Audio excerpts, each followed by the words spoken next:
Hey YouTube, what's going on? It's Gabe Bowling. We're back again with another YouTube video. Thank you guys for tuning in. In today's video, we're going to be going over a comment that I got in the last video. We're going to be breaking out what the process looks like to refinance an apartment building and then what exactly I'm doing as soon as a deal hits my desk. So let's go ahead and let's jump right in. So the question comes from Cameron Dirk. So in the comment, there's actually two questions. The first question is, what does the refi process look like? Say you have investors in the deal or just a high interest short-term loan and you want to get out. What does the actual process look like to do the refi? Well, let's dive in. So first off, Cameron, great question. To simplify it, you're going to take the profit and loss statement along with the current rent roll for that property. Whether it's 5 units, whether it's 100 units, whether it's 400 units, it's the same process for every one of them. You're going to get those two documents and you're going to submit it to either a mortgage broker to find you a couple of options, or if you have a direct bank or a lender that you're already working with, you're going to submit those two documents to the lender with the intent to do a cash out refinance. They're going to underwrite the deal. They're going to come up with a proposed value of that asset. All that's going to happen is they're going to give you a value. They're going to lend, call it 65 to maybe 75% of that value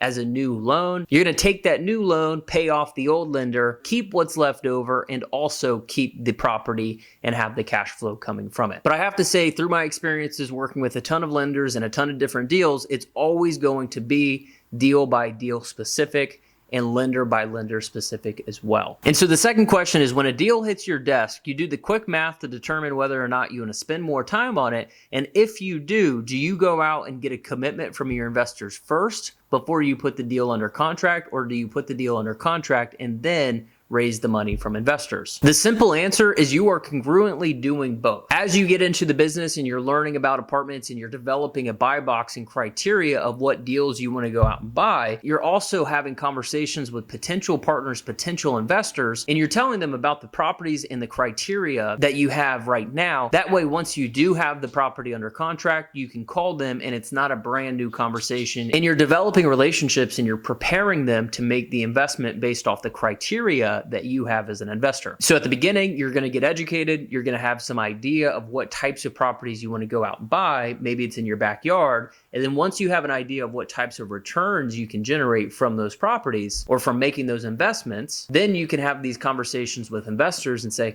hey, my name's Cameron. I'm going out and I'm buying deals in St. Louis, Missouri, and I'm targeting a 15% annualized return. Would you be interested in investing in a deal if I found it? And so you're developing these relationships. And as you find a deal and you end up putting it under contract, you piece the two of them together. So the simple answer is to do both. Talk to investors about the deals you're looking at. Once you identify a property and you've placed it under contract, then reach out to the investors that already have a relationship with you and say, hey, Mr. Investor, I found a home run deal. So hopefully that cleared up your question. I highly recommend, if you haven't already, check out my 2-hour-long free apartment investing course. There's 9 chapters, over 44 segments, and it's completely free. All you have to do to get access is just click the link in the description, put your email in, and you'll get it. And so if you have any additional questions you want to cover live here, make sure you like, subscribe, and leave the question below. And I will see you guys next time.